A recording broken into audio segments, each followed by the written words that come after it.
Inland transport. এটা কিন্তু মাথায় রাখতে হবে, যার জন্য আমরা চাষিদের জলে যেতে বারণ করি অনেক সময়, এই মৎস্য চাষিদের গঙ্গায় নামতে বারণ করি যাতে তারা বিপদে না পড়ে। দুর্গতদের পুলিশের সাথে কথা বলে ইমিডিয়েট ট্রাফিক প্রবলেমটা সলভ করুন। Kolkata police, DG, ADG, law and order এদের সাথে নিয়ে ডিএমএসপিরাও দেখে নেবেন কোথায় কি প্রবলেম আছে, লোকাল ডেকে কথা বলে ইমিডিয়েট সলভ করুন। লাইনের যারা আছেন ট্রাফিক ডিপার্টমেন্ট, ট্রান্সপোর্ট ডিপার্টমেন্টের, তাদের কাছে যেন ইনস্ট্রাকশন যায় প্রপারলি। এবং আরেকটা হবে হচ্ছে দুর্গতদের সরানোর জন্য কিছু এমার্জেন্সি গাড়ির প্রয়োজন হয়। ধরুন ইমিডিয়েট একটা দুর্যোগ, বান ঢুকে গেল, তখন ইমিডিয়েট তাকে সরাতে হবে। সুতরাং আপনি যদি গাড়ি আনতে 4 ঘন্টা লাগে, তাহলে কিন্তু 400 লোক মারা যেতে পারে। সুতরাং দুর্যোগ ঘটার আগে পূর্ব ওয়েদার রিপোর্ট নিয়ে, অনেক সময় ওয়েদার রিপোর্ট ঠিক হয়, তা হয় না, কিন্তু আমাকে এটাকে ক্যাজুয়ালি না নিয়ে সিরিয়াসলি নিয়ে কিছু গাড়ি তাদের জন্য রেডি রাখতেই হবে, যাতে তাদের সরানোর ব্যবস্থা করতে হবে। অনেক জায়গা আছে খুব ন্যারো, যেখানে অন্য গাড়ি ঢোকে না ছোট গাড়ি ছাড়া, সেখানে দরকার হলে ছোট গাড়িও ব্যবস্থা রাখতে হবে। প্যাচ আপ করে নেবেন কারোর সাথে। মনে রাখবেন আজকে যে এনডিআরএফ এখানে কাজ করে, এটা আগে রেলে আমি যখন ছিলাম, যে কোনো অ্যাক্সিডেন্ট হলে হসপিটালগুলোর সাথে প্যাচ আপ এবং এনডিআরএফ সঙ্গে সঙ্গে ঢুকবে, এটা আমি করে এসেছিলাম সিস্টেম। তারপর আমি স্টেটে যখন আসি, আমি স্টেটেও এনডিআরএফ এর সাথে প্যাচ আপ করে দিয়েছি। ওরা দিল্লি থেকে কিছু হলে বলে দেবে এনডিআরএফ এর টিম চলে গেছে, এটা তা নয়। এটা আমাদের যেমন এসডিআরএফ আছে, এনডিআরএফ কেও আমরা টাকা দিই এবং প্রোভাইডেড ওরা আমাদের সার্ভিস দেয়। এটা স্টেট গভর্নমেন্টের সাথে এগ্রিমেন্ট করা আছে। এটা এর জন্য সেন্ট্রালের কোনো কৃতিত্ব নেই, because this is the disaster management system এবং মেকানিজম আমরা একটা তৈরি করেছি। এগ্রিকালচার ডিপার্টমেন্ট আজকে মনে হয় কেউ আছে এসছো, এখন থেকে দেখে রাখো। হয়তো এখনই ক্ষয়ক্ষতির পরিমাণ নেই, কিন্তু পরে হতে পারে। আমরা যেমন স্বর্ণ ধান তৈরি করেছি, হ্যাঁ, আমরা অলরেডি খুব বন্যা হয়ে গিয়েছিল, ধানগুলো সব পাকা ধানগুলো নষ্ট হয়ে গেছিল। এখন যেহেতু বছরে 2-3 রকম ধান ফলে, দেখে নাও যে ধানগুলো পেকেছে, যেগুলো তোলার মতো অবস্থা, সেগুলো যেন তুলে নেয়। পুরো ব্যবস্থা আছে? হ্যাঁ, পুরো ব্যবস্থা আছে, ব্যবস্থাটা শুধু অ্যাক্টিভেট করা, দেখে নাও। আজকে বিপর্যয়ে উত্তরবঙ্গের মানুষের পাশে গভর্নমেন্ট পুরোপুরি আছে, এবং দক্ষিণবঙ্গেও যদি কোনো বিপর্যয় হয়, সবটাই আমাদের মা মাটি মানুষকে ঘিরে। সুতরাং কেউ সাবধানে থাকবেন, সকলে চিন্তা করার কোনো কারণ নেই, কিন্তু সময় মতো ব্যবস্থা না হলে অনেক বিপর্যয় হতে পারে। কতগুলো বিদ্যুৎ পাবেন ব্ল্যাক স্পট আছে, যদি একটা ডেটা কালেকশন করেন তাহলে দেখবেন বিদ্যুৎটা পড়ে যে লোক মারা যায়, এটা কিন্তু সব জায়গায় নয়, সব জায়গায় হয়তো 1-2 হয়, কিন্তু কতগুলো ব্ল্যাক স্পট আছে। যেমন উলুবেরিয়ার দিকটা একটা ব্ল্যাক স্পট আছে, যখন বিদ্যুৎ পড়ে, বিদ্যুৎ চমকে 7-8 জন মারা যায় একসাথে। এরকম কয়েকটা বিদ্যুৎ স্পট আছে। যেমন আমার অফিসে আমি জানি, আমি একসময় আমার অফিসটায় বসতাম, মানে আমার কালীঘাটের বাড়িতে, আমি আর মানিক তখন বেঁচে ছিল, দুজনে বসে আছি, হঠাৎ দেখি একটা বিদ্যুতের এসে টেলিফোনের উপর দিয়ে চলে গেল। আমরা বসে আছি, টেলিফোনটা এখানে, টেলিফোনের উপর দিয়ে চলে গেল। অর্থাৎ ওখানে একটা আছে স্পট, যেটা সঙ্গে সঙ্গে টোটালটাকে ড্যামেজ করে দিয়ে চলে গেল, বাট লাইফটা সেফ হয়ে গেল। সুতরাং আমি আমার ওখানে যারা ডিউটি করে পুলিশদের সবসময় বলি, শেল্টারে যাও, তোমাদের ঘর তৈরি করে দেওয়া হয়েছে, তোমরা শেল্টারে যাও, এইভাবে রিস্ক নেওয়ার কোনো দরকার নেই।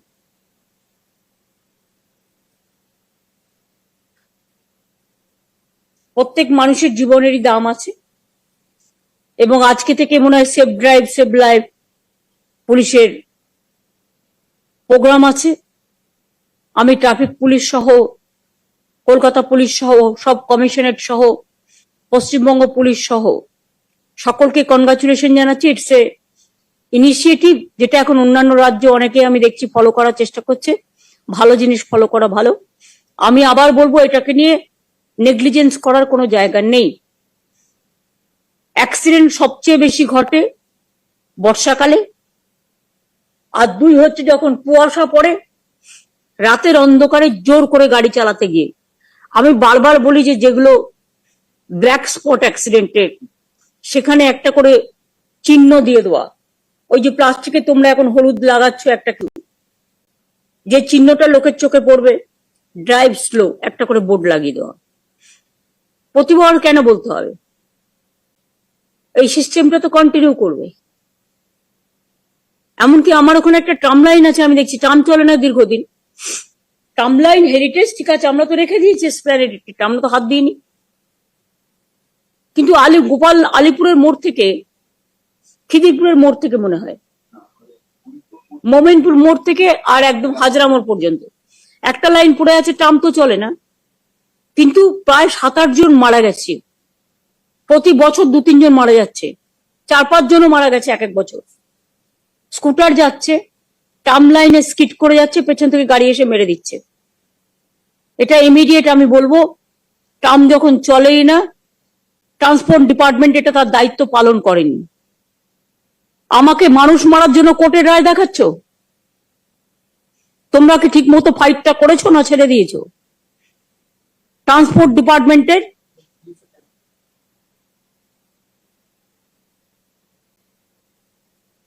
আরে পরশুদিনও 2 জন মরতে মরতে বেঁচে গেছে। রেগুলার ওই মোড়টাই হয়, আমার চোখের সামনে আমি দেখতে পাচ্ছি।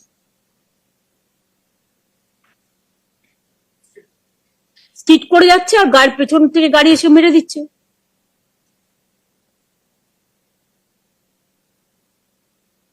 নলেজে পড়েছে বলে তো ঘটনা বলছি, এরকম অনেক জায়গা আছে নিশ্চয়ই।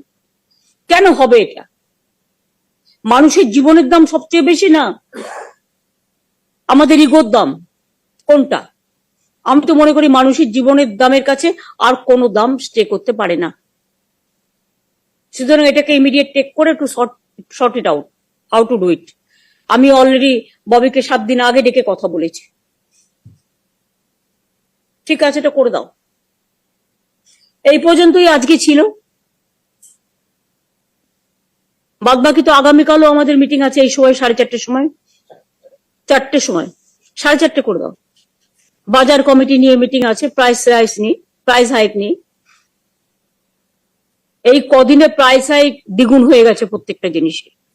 যাই হোক, সবাইকে ডেকেছি আমি, আজকে এটা আলোচনা করছি না, যেহেতু এটা কালকের সাবজেক্ট, কালকে আলোচনা করব। আমি এটুকু বলে, যারা আমাদের সাথে আজকে ভার্চুয়ালি জয়েন করেছেন তাদের সকলকে, জেলাগুলোই হচ্ছেন আমাদের প্রাণকেন্দ্র। জেলা, শহর, গ্রাম, শহর সবকিছু নিয়েই জীবন। কাজে সবাই নিজের মতো কেয়ার নেবেন। মহরমে যেন কোনো দুর্ঘটনা না ঘটে নজর রাখবেন। আমি তো ইতিমধ্যে পুলিশকে অনেকবার বলেছি যে বাসের ব্যারিকেড করে দেবেন, যাতে ব্যারিকেডের মধ্যে দিয়ে ওরা যেতে পারে, ওদের কোনো অবস্ট্রাকশন না হয়, মানুষেরও কোনো অবস্ট্রাকশন না হয়। এটা খুব সেন্সিটিভ সাবজেক্ট, এটা দেখে নিতে হবে। জেলাগুলোকেও same rule is to be applied to the district also. Manoj দেখে নাও, কমিশনার গুলোকেও বলে দাও। উল্টো রথ আছে আবার নেক্সট স্যাটারডে না সানডে, উল্টো রথ আছে।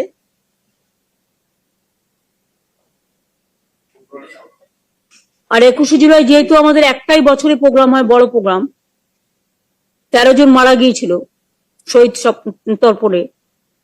আমাদের অনেক গাড়ি ঘোড়া আসবে, লোকজন আসবে। পুলিশ যেন দেখে কোনো অ্যাক্সিডেন্ট যেন না হয়। যদি কেউ জোরে চালায় কসাস করুন, যে ড্রাইভ স্লো। অনেক সময় গাড়ি ড্রাইভার, তার কারণে একটা ঘটনা ঘটে এবং একটা ঘটনাতে অনেকগুলো মৃত্যু হতে পারে, সেরকম যাতে না হয়। আর আমি সিএস কে বলবো, কাল যখন রেলের সাথে মিটিং করবেন, আমরা ভাড়া চাইলে রেল আমাদের টাকা নেয় কিন্তু পরে ফিরত দেয় না। কিন্তু সেদিন রাশ ক্লিয়ার করা কিন্তু রেলের ডিউটি। আমি যখন রেল মিনিস্টার ছিলাম আমি দেখেছি, কুম্ভ মেলা থেকে শুরু করে আমি সবটাতেই কাজ করেছি।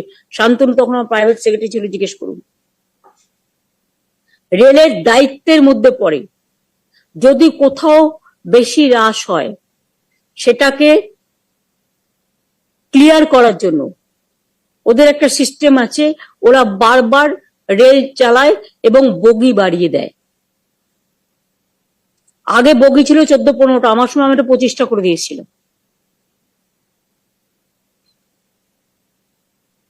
সুতরাং তুমি আমাকে ভাড়া যখন দিচ্ছ না, তখন উত্তরবঙ্গের বিভিন্ন জায়গা থেকে লোক আসবে, মানুষের যাতে কোনো হ্যারাসমেন্ট না হয়। আমার যদি ভাড়াতে দাও, আমার কোনো অসুবিধা নেই, আমি তোমার পেমেন্ট করে দেবো। যদি ভাড়া না দাও, মানুষজন আসবে, তাদের নিয়ে আসার দায়িত্ব তোমাদের। অত দূর থেকে তো আমি বাসে আনতে পারবো না, বাসে কটা লোক ধরে। সুতরাং যেন কোনো মানুষের ক্ষতি না হয়, ল অ্যান্ড অর্ডার কোনো প্রবলেম না হয়। দুটো অপশন, এক হচ্ছে আমি টাকা দিচ্ছি, তুমি নিয়ে আমাকে স্পেশাল ট্রেন দাও, ইভেন তুমি আমাকে বগিও ভাড়া দিতে পারো, এক্সট্রা বগি। আর না দিলে তোমাকেই রাস্তা ক্লিয়ার করতে হবে। জেনে রেখে দাও, 18 তারিখ থেকে নর্থ বেঙ্গলের লোকেরা কিন্তু আসতে শুরু করবে। সুতরাং এটা আমি আগাম সিএসকে জানিয়ে রাখলাম। তাহলে এইটুকু বলেই আমি আজকের মিটিং শেষ করছি, এবং ডিএমদের তো কালকে মিটিংয়েও থাকতে হবে মনে হয়, ডিএমএসপি দের বা কিছু লাইন ডিপার্টমেন্টকে। অনেক ধন্যবাদ, সবাই ভালো থাকবেন, সুস্থ থাকবেন। বর্ষায় জলে ভিজে ভাইরাল হয়, সঠিক সময় সঠিক চিকিৎসা করাবেন।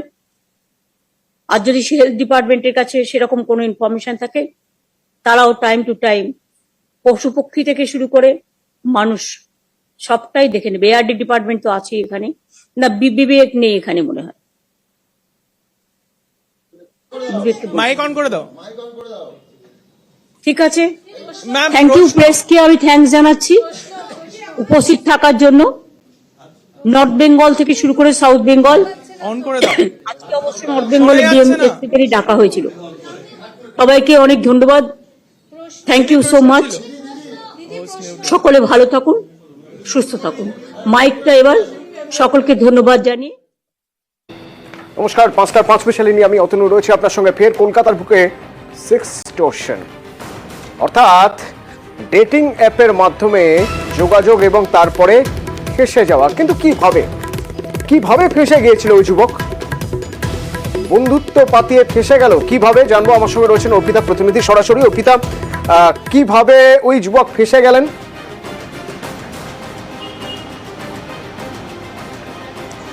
দেখো, পুলিশ সূত্র থেকে আমরা যেটা জানতে পারছি যে ওই তরুণীর সঙ্গে ডেটিং অ্যাপের মাধ্যমে তার পরিচয় হয়, এবং তারপরে ওই তরুণী ডেকে আনেন গল্ফগ্রিনের একটি সেখানে ফ্ল্যাটে, এবং সেই ফ্ল্যাটে ডেকে আনার পর সেখানে আসার পরে দেখে অলরেডি সেই তরুণীর দুই বন্ধু আগে থেকেই সেখানে ছিল, এবং তারপরে ওই যুবককে ডেকে তাকে বেধড়ক তাকে মারধর করা হয় এবং টর্চার করা হয় বলে অভিযোগ, এবং তাকে তার মাকে ফোন করতে বলা হয় কারণ তাকে অপহরণ করা হয়েছে এবং 1 লক্ষ টাকা মুক্তিপণ চাওয়া হয়েছে বলে অভিযোগ। এবং তারপরে ওই যুবক তার মাকে ফোন করে 1 লক্ষ টাকা দিতে বলেন, তার কারণ তাকে যদি 1 লক্ষ টাকা দিয়ে যদি মুক্তিপণ দিয়ে না ছাড়ায় তাহলে কিন্তু আরো কিছু ঘটতে পারে, এমনটাই তাদের তরফ থেকে বলা হয়। এরপরে তার মা গোটা বিষয়টা পাটুলি থানায় তিনি অভিযোগ করেন, এবং যখন ওই দুই অভিযুক্ত তারা বাইক নিয়ে আসে এনএসসি বোস রোডের কাছে সেখানে টাকা নিতে, সেই সময়তে পুলিশ আধিকারিকরা একেবারে হাতে নাতে পাকড়াও করে, এবং যেখানে তারা অ্যাড্রেস দিয়েছিল সেই অ্যাড্রেসে না রেখে অন্য একটি অ্যাড্রেসে তারা যায়, এবং সেখানে গিয়ে পুলিশ আধিকারিকরা ওই তরুণীকে গিয়ে নিয়ে দেখে যে সেখানে ওই যুবককে আটকে রাখা হয়েছে। তখন ওই অপহৃত যুবককে সেখান থেকে উদ্ধার করা হয়। এই ঘটনায় এখনো পর্যন্ত মোট 4 জনকে গ্রেপ্তার করা হয়েছে, ওই তরুণী সহ। এই দম্পতি বহুদিন ধরে এই হানি ট্র্যাপের কাজ করছে বলে পুলিশ জানতে পেরেছে। শুধু এই এক যুবক নয়, আরো এরকম অনেকে শিকার কিনা সেটাই কিন্তু খতিয়ে দেখার চেষ্টা করা হচ্ছে। অর্থাৎ শহরে বসে যেভাবে হানি ট্র্যাপের জালে তারা জাল বিস্তার করেছে, সেই জাল কতদূর অবধি বিস্তার করেছে সেটাই কিন্তু খতিয়ে দেখতে চাইছে তদন্তকারী আধিকারিকরা। ইতিমধ্যেই ওই তরুণী সহ 4 জনকে তাদেরকে জেরা করে এই ঘটনায় আর কারা জড়িত সেই বিষয়টা জানার চেষ্টা করছে গোয়েন্দারা। ধন্যবাদ অর্পিতা। যাদেরকে গ্রেপ্তার করা হয়েছে তাদের সম্পর্কে এলাকার মানুষ কি বলছেন, তারা চেনেন, কতটা চেনেন? যে ভদ্রমহিলা থাকতো তার ভাই এই বিল্ডিংটা প্রমোটিং করে, ছোট্টু বলেন, সৈকত মাঝখানে রিহ্যাবে ছিল, রিহ্যাব থেকে এসে আবার এখানে শুরু করে দেয়। এই জিনিসটাকে আমরা আগেও থানাতে, যাদবপুর থানাকে আমরা করেছিলাম। এরকম নেশা পান করতো, লোকজন আসতো, মানে 4 জন 6 জন 10 জন করে থাকতো। ইভেন তো এরা থাকতো, এদের কাছ থেকে আমরা মেনটেনেন্স পর্যন্ত পাই না। পুলিশ এক্স্যাক্টলি এসে বললো যে আপনাদের ভয় নেই, আমরা এসছি পাটুলিয়া থানা থেকে। ঘটনার তো বলছে যে অপহরণের কেস। আমরা জানি না, আসতো লোক, বহু ছেলে মেয়েরাও আসতো। কোনোদিন দেখিনি, কালকেই শুধু দেখলাম। আমি জিজ্ঞেস করলাম যে কে, তখন ওই সে লেডি পুলিশ মহিলা, উনি বললো এই এই এই এই ব্যাপারে, এই নাকি নিয়ে এসছে, এই করেছে। কিচ্ছু না, আমরা ঘন করে জানতে পারিনি। যত রকমের নোংরা ছেলে বলা যায়, ওকে তাই। ওর ঘরে নানান ছেলে, নানান মেয়ে কন্টিনিউয়াসলি যাচ্ছে আসছে, যাচ্ছে আসছে। সারাক্ষণ এখানে নেশা করে, পুরো বাইরের ছেলেরা নিয়ে এসে, কিন্তু কেউ প্রতিবাদ করে না, শুধু আমি করি একা। আমার ছেলে বউ চাকরি করে, আমার ছেলে পুলিশে আছে, সুতরাং আমাকে তো আমার সেটা সেফটি আমাকে দেখতেই হবে। আমি সেজন্য সবসময় বন্ধ করে রাখি। আমার শ্বশুর আর শাশুড় এই জমিটার ল্যান্ডলর্ড ছিলেন, এটা প্রমোটিং হয়েছে, এখন কিডন্যাপ করেছে ওকে। তারপর একটা মেয়েকে সাথে করে নিয়ে এসেছিল, মেয়েটা শুনলাম ওদের গ্যাংয়েরই। আমি তো রাতে এসে শুনলাম, ওসি টসি এসে দরজা নক করতে দেখলাম সবাই এসছে। কি ব্যাপার না, এরকম দুপুরে এই ঘটনা হয়েছে। মা থাকে আর ওর স্ত্রী আর একটা বাচ্চা আর ও। চোখে ছানি অপারেশন, সেই ছানি অপারেশন করানোর পরে অন্ধকার দেখছেন। গাফিলতি কার? গাফিলতি ছিল, মেনে নিচ্ছেন আরআইও অধিকর্তা, গাফিলতি ছিল। আর সেই জন্যই ছানি অপারেশনের পরেও অন্ধকার দেখছেন। কি বলছেন আরআইও অধিকর্তা? অভিজিৎ আমার সঙ্গে সরাসরি রয়েছেন। অভিজিৎ, শেষমেশ গাফিলতি মেনে নিলেন তারা? গাফিলতি ছিল, ফল্ট ছিল, যার জন্য আজ প্রায় চোখের যার জন্য আজ চোখে দেখতে পাচ্ছেন না, এখনো পর্যন্ত চোখে অন্ধকার দেখছেন মানুষ।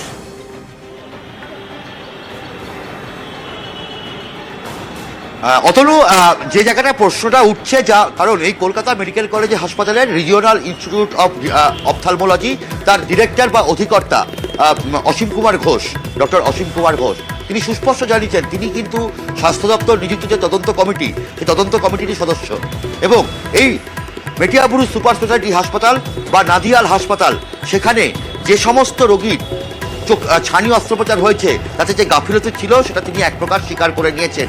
অর্থাৎ অপারেশন থিয়েটারে সেখানে দূষণমুক্ত ছিল না, এবং একইভাবে সেখানে যে যন্ত্রপাতিগুলো সেগুলো ভালোভাবে স্টেরিলাইজ করা হয়নি, এবং ওষুধ বা ফ্লুইডে যে ঠিক ছিল না, ফ্লুইড যে ঠিক ছিল না, সেটা যে সঠিকভাবে পরীক্ষা করা হয়নি, সেটাও তিনি এক প্রকার স্বীকার করে নিয়েছেন। অভিজিৎ সঙ্গে থাকো, কি বলছেন তিনি একবার শুনবো।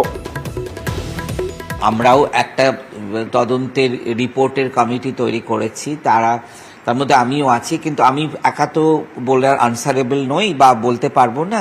আমাদের যেগুলো করতে বলা হয় যে কিভাবে ওটি স্টেরাইল করতে হবে, ওটিতে আমাদের হাত ধুতে হবে, অপারেশন করতে হবে, সেটা আমরা আরআইও বলে হয়তো বেশি অ্যাক্টিভেটেড আছি। অন্যান্য জায়গায় কিছু হয়তো একটু কোনোভাবে মানে একটা সমস্যা হয়েছিল, কোনো কারণে হয়তো একটু মানে অন্য মনস্ক হয়ে গেছিলাম, সেই ব্যাপারে আবার একটু ভালো করে নেড়েচে বসতেই হবে, ভালো করতেই হবে। পরিস্থিতি এমনও আছেন যার 3বার অপারেশন করা হলো, তারপরেও এখনো দৃষ্টিশক্তি ফিরল না, তাই তো অভিজিৎ?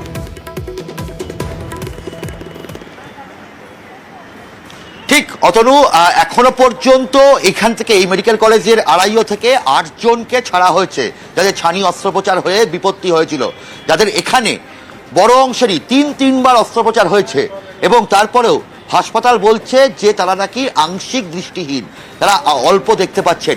কিন্তু রোগীরা এই যে আলো, আমার মোবাইলের পেছনে যে ফ্ল্যাশ, এই আলো একদম যদি সামনে নিয়ে যাওয়া যায় বা ক্যামেরায় যে ফ্ল্যাশ লাইট জ্বলছে সেই আলো যদি একদম চোখের সামনে নিয়ে যাওয়া যায়, তবে একটা যে আলোর রেখা সেটা তিনি বুঝতে পারছেন।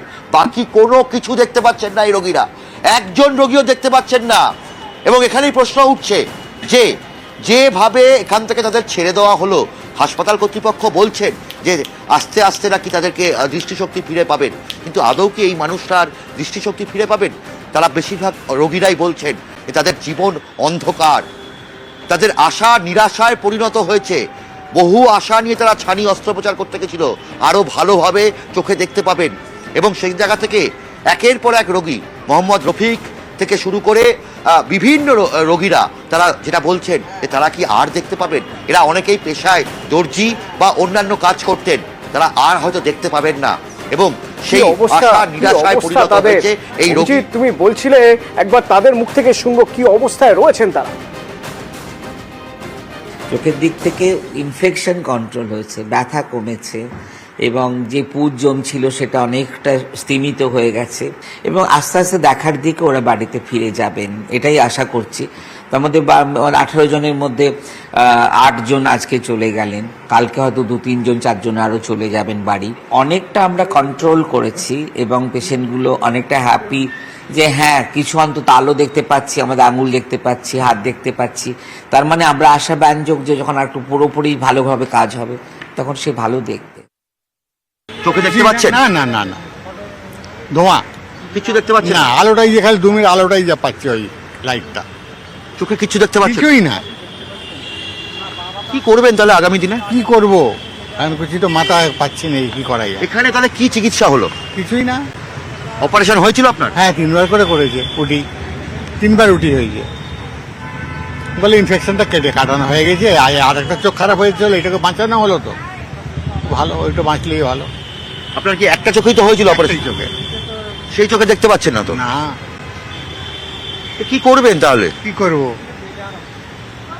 কি বলবেন এরকম হাসপাতালে গিয়ে এরকম এইভাবে হলে কে বলবো বলুন। কি আজকে কি বাড়ি যাচ্ছেন? আজকে বাড়ি চলে যাচ্ছে। চোখে দেখতে পাচ্ছেন না, কিছু দেখতে পাচ্ছি বা চোখে না, কিচ্ছু দেখতে পাচ্ছেন না? সব অন্ধকার, বললাম তো, কোনো খালি আলুটুকু দেখা পাচ্ছি। আগামী দিনে কি চোখ ঠিক হবে বলেছে? না, তা কোনো গ্যারান্টি নেই। দর্জির কাজ তো করতেন, সেই কাজ তো আর করতে পারবেন না, বেকার সমস্যা, এখন কোনো কাজই করতে পারবো না। তার মানে জীবনে পুরো অন্ধকার। অন্ধকার।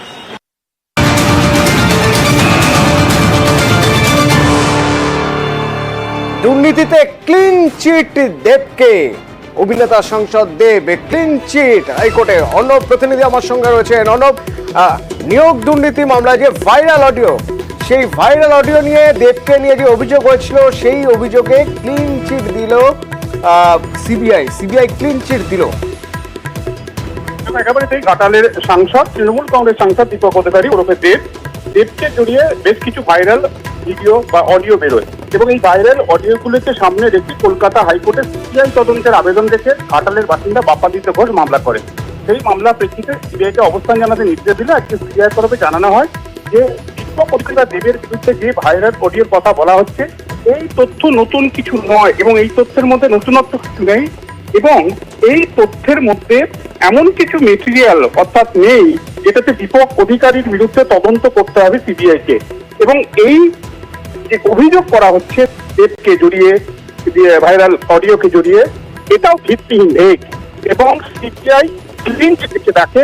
একই সঙ্গে সিবিআই ফার্দার এই বিষয়টা নিয়ে কোন রকম ইনকোয়ারি বা ইনভেস্টিগেশন এগোতে চাইলে এটা আদালতকে জানাচ্ছে। পুরো বিষয়টা জানাতো বিচারপতি অমৃতা সিনহা। দীপক অধিকারী তার বিরুদ্ধে সিবিআই তদন্তের যে আবেদন ছিল সেই মামলা নিষ্পত্তি করে দিয়েছে কোন রকম নির্দেশ দান ছাড়াই। ধন্যবাদ।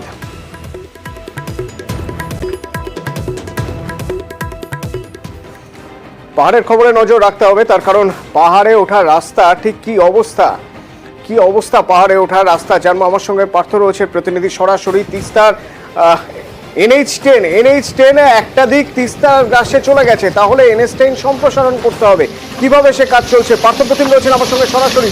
পার্থ প্রতিমের সঙ্গে একবার কথা বলবো, এবং সার্বিকভাবে যদি আমরা দেখতে যাই যে শিলিগুড়ি থেকে কালিম্পং বা কালিম্পং থেকে দার্জিলিং, বা যদি NH10 অর্থাৎ বাংলা সিকিম লাইফ লাইনের কি অবস্থা এখন জানবো। পার্থ প্রতিম,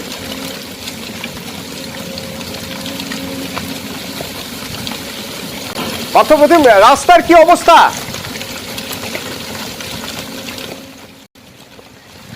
দেখো, ধীরে ধীরে কিন্তু গতকাল বিকাল থেকে কিন্তু বৃষ্টি কিছুটা কমেছে, এবং আজ সকাল থেকে বৃষ্টি হয়নি পাহাড়ে, এবং স্বাভাবিকভাবে একদিকে যেমন কালিম্পংয়ে বৃষ্টি হয়নি, সিকিমেও কিন্তু বৃষ্টি নেই। স্বাভাবিকভাবে কিন্তু তিস্তার জলস্তর যেমন নেমেছে, রাস্তার হাল এখনও 10 নম্বর জাতীয় সড়ক বন্ধ।